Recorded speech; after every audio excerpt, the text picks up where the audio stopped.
Nós vamos hoje, com a graça de Deus, estudar mais um pouquinho da palavra do Senhor. Hoje nós vamos ver Mateus, capítulo 5, versículo 7. É o quinto degrau para o templo da verdade. A misericórdia. Diz assim: Bem-aventurados os misericordiosos, porque eles alcançarão misericórdia. Bem-aventurados os misericordiosos, porque eles alcançarão a misericórdia. Que o Deus da glória conceda-nos a graça de aprender um pouco mais da palavra do Senhor. Meu irmão, minha irmã, meu amigo, o crente é alvo da misericórdia divina. Ele precisa da misericórdia de Deus. Então tem a obrigação de exercer esta qualidade. Pois Deus somente usa de misericórdia para a pessoa misericordiosa. Não há meios, essa é a palavra do Senhor. É o jeito de Deus agir. Ele usa de misericórdia para a pessoa misericordiosa. Salmo 18, versículo 25. Diz assim: Com o benigno te mostrarás benigno, e com o homem sincero te mostrarás sincero. Então esse é o agir de Deus. Então, Deus mostra misericórdia para com o homem sem merecimento do homem. Pois Deus não precisa de misericórdia de ninguém. Por isso o povo de Deus deve imitá-lo. É fácil ser bom para quem é bom. Mas Deus quer que seu povo seja bom para com todos. Quando Deus, em sua soberania, Ele usa o castigo, é para a correção. E nem sempre a punição é punição, mas mesmo na punição é com o intuito de salvar. É desse jeito que Deus age. Então a alternativa do julgamento somente cabe a Ele, pois somente Ele conhece o coração do ser humano.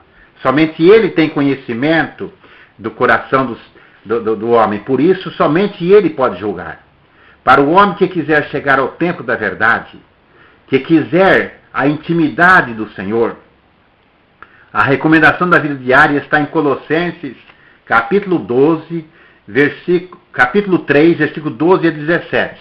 Colossenses, capítulo 3, versículo 12 a 17, que nos diz assim: Revesti-vos, pois, como eleito de Deus, santos e amados, de entranhas de misericórdia, de benignidade, humildade, mansidão, longanimidade, suportando-vos uns aos outros e perdoando-vos uns aos outros, se algum tiver queixa contra o outro, assim como Cristo vos perdoou, assim fazei vós também. E sobre tudo isto revesti-vos de caridade, que é o vínculo da perfeição, e a paz de Deus, para a qual também foste chamados em um corpo, domine em vossos corações, e sede agradecidos. A palavra de Cristo habite em vós abundantemente, em toda sabedoria, ensinando-vos, admoestando-vos uns aos outros com salmos, hinos e cânticos espirituais, cantando ao Senhor com graça em vosso coração. E quando fizerdes por palavra ou por obras, fazei tudo em nome do Senhor Jesus, dando por ele graças a Deus.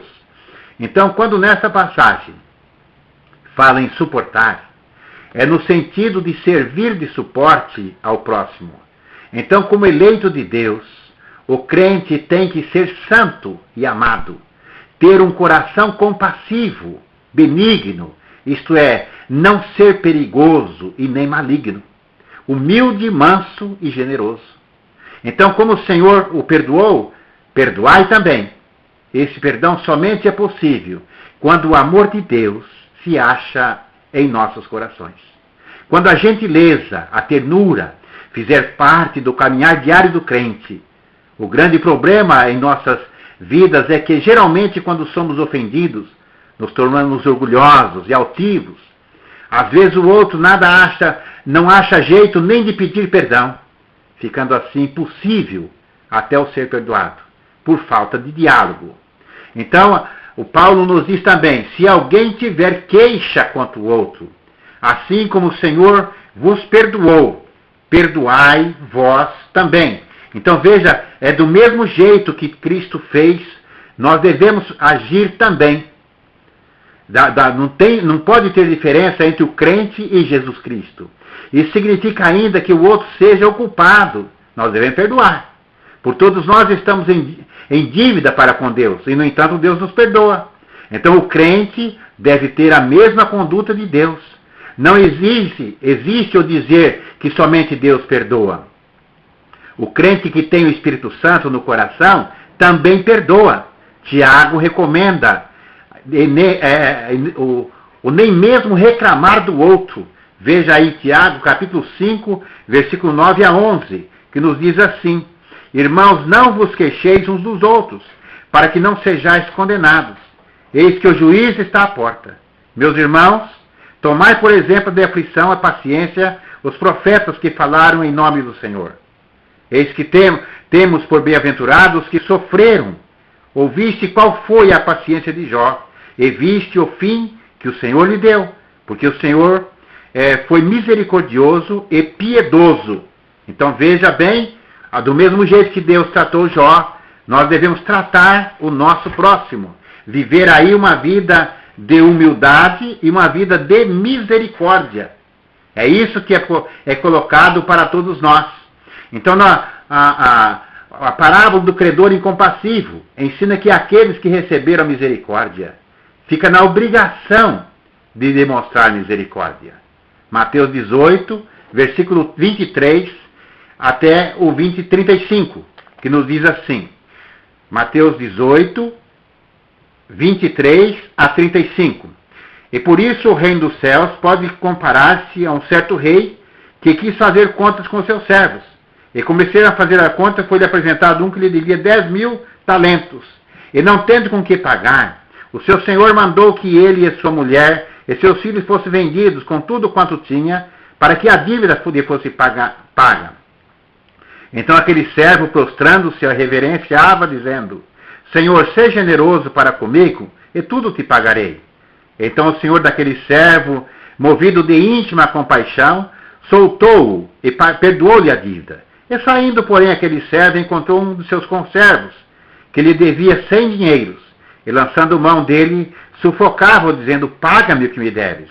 Então seus companheiros, prostrando-se aos seus pés, rogavam-lhe, dizendo: Seja generoso para comigo, e tudo te pagarei. Ele, porém, não quis, antes foi encerrá-lo na prisão, até que pagasse a dívida. Vendo, pois, os seus conservos o que acontecia, contristaram-se muito e foram declarar ao seu senhor tudo o que se passara. Então o seu senhor, chamando a sua presença, disse: Servo malvado, perdoei-te toda aquela dívida, porque me suplicaste. Não devia tu igualmente ter compaixão do seu companheiro, como eu também tive misericórdia de ti? E indignado o seu senhor, o entregou aos atormentadores, até que pagasse tudo o que devia. Assim vos fará também o meu Pai celestial, se de coração não perdoardes cada um ao seu irmão as suas ofensas. Então veja, do mesmo jeito que a gente tratar o nosso próximo, Deus vai nos tratar também. Então essa parábola diz que Deus perdoou tanta coisa em nós, e ao nos conceder a salvação gratuita em Jesus Cristo, que qualquer ofensa que o outro ser humano praticar contra nós é simplesmente irrisório o perdão. Então veja bem que nós temos que agir da mesma forma que Deus agiu. Se o homem quiser paz, ele deve buscar a misericórdia, o alvo da sua vida. Vamos ver aí em 2 Reis, capítulo 6, versículo 22 e 23, que diz assim: Mas ele disse: Não os ferirás tu o que eu tomasse prisioneiro com a tua espada e com teu arco. Põe diante pão e água, para que comam e bebam, e se vão para o seu senhor. E apresentou-lhes um grande banquete, e comeram e beberam, e os despediu e foram para o seu senhor.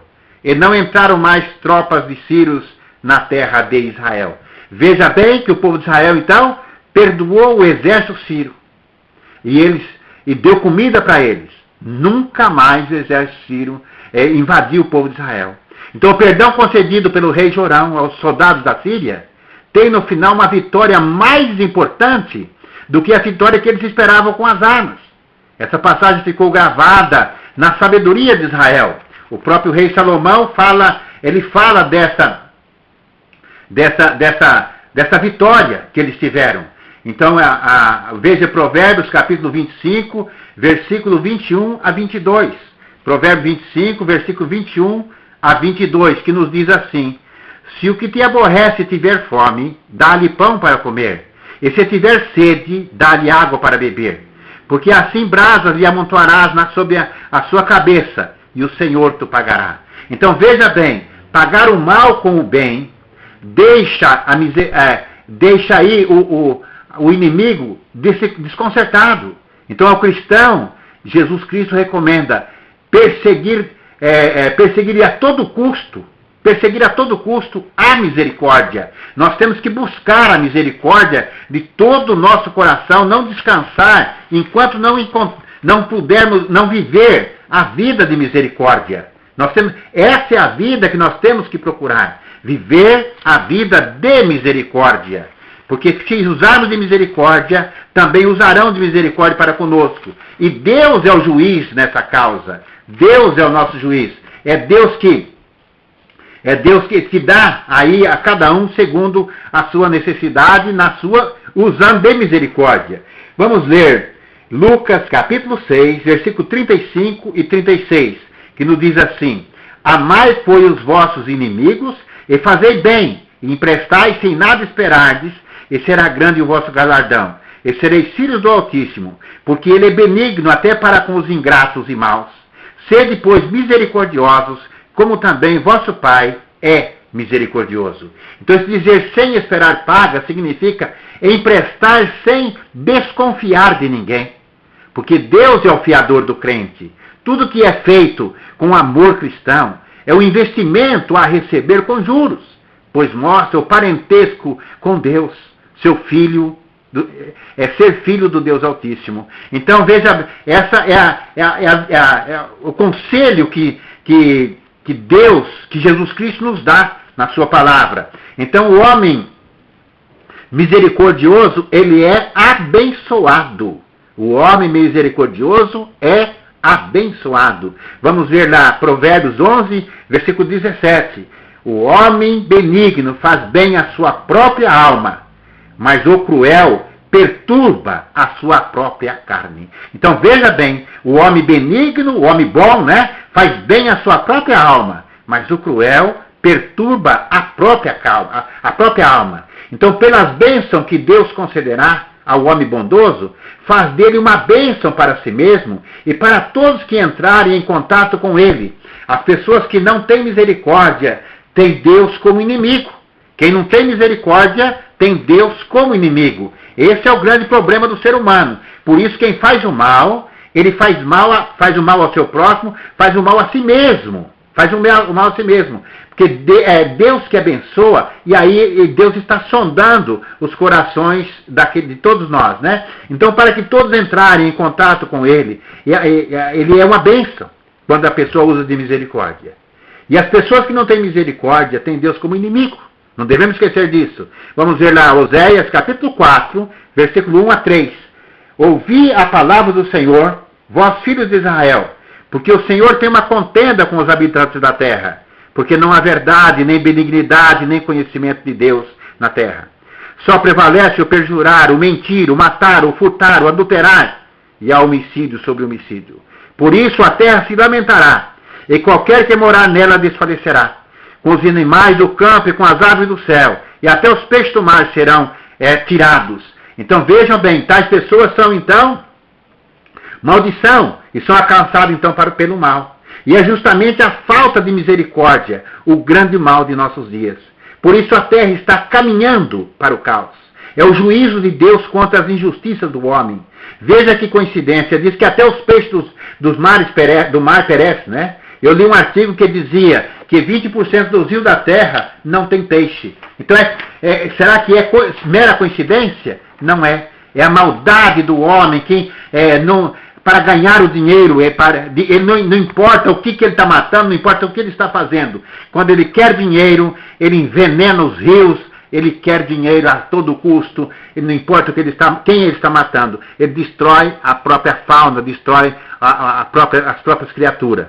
Então a misericórdia deve ser mostrada para os desviados também. 2 Coríntios capítulo 2, versículos 5 a 8, nos diz assim: porque se alguém me contristou, não me consola a mim, senão em parte, para vos não sobrecarregar a vós todos. Basta-lhe ao tal essa repreensão, feita por muitos, de maneira que, pelo contrário, deveis antes perdoar-lhe e consolá-lo, para que o tal não seja de modo algum devorado de demasiada tristeza. Então a fonte da misericórdia é Deus, e é em Deus que nasce a misericórdia. Nós vimos isso também no 2 Coríntios, aqui capítulo 1, versículo 3. Bendito seja o Deus e Pai de nosso Senhor Jesus Cristo, o Pai das misericórdias, o Deus de toda a consolação. Então o Deus Criador não é mais um Deus desconhecido, mas revelado pelo Pai e Deus de Jesus Cristo, nosso Senhor, o Pai da misericórdia. Então o Pai é exaltado e louvado, porque Ele é a própria fonte da vida, o preservador da personalidade humana. Então quando o homem perdoa, ele está dando glórias a Deus, está glorificando ao Pai Celeste. Quando ele usa de misericórdia, ele está glorificando o Pai Celeste. É desse jeito que se glorifica a Deus. É usando de misericórdia e de bondade, porque Deus é bom. Deus é bom, pois nos concede em Jesus Cristo a vida necessária e independente e a verdadeira imortalidade. Além disso, nos provê tudo o que é necessário para a existência, no tocante à vida terrena. Misericórdia, compaixão, dó, essa é aquela qualidade que Deus, mediante o qual Ele considera o estado lamentável do homem, lembrando-se que o homem é apenas pó. Por isso Jesus chorou, vendo o amigo Lázaro morto, cheirando mal. Então, cheio de compaixão, ele chorou, porque ele viu a miserabilidade do homem. Então, o homem é uma pessoa que é fraco, ele é apenas pó, e Deus tem misericórdia. E Jesus, cheio de misericórdia, diante do túmulo de Lázaro, ele chorou, vendo a situação de miséria que colocou o pecado, que fez o pecado no homem, né? Que o homem ficou numa situação de desvantagem diante das outras criaturas celestes que Deus tinha criado, sendo que o homem era para ser a semelhança de Deus, e veja no que se tornou. Então por isso que o próprio Jesus chorou. Deus é o Deus de toda consolação. Ele consola o crente e capacita o crente para a pessoa que quer servir de canal de bênção, ele capacita para consolar outros. Então é uma bênção de Deus. A oração do crente deve ser uma oração fervorosa, no sentido que Deus lhe conceda a graça de ser um consolador, de ser uma bênção, de ser misericordioso, de ser manso, de ser humilde, de ser simples de coração. Essa deve ser a nossa oração, e não a oração orgulhosa. A oração simples e humilde aos pés do Senhor. Essa é a oração que Deus ouve. Então que Deus tenha misericórdia de nós. Que Deus nos agracie com a sua misericórdia. Vamos fazer juntos a oração do Pai Nosso.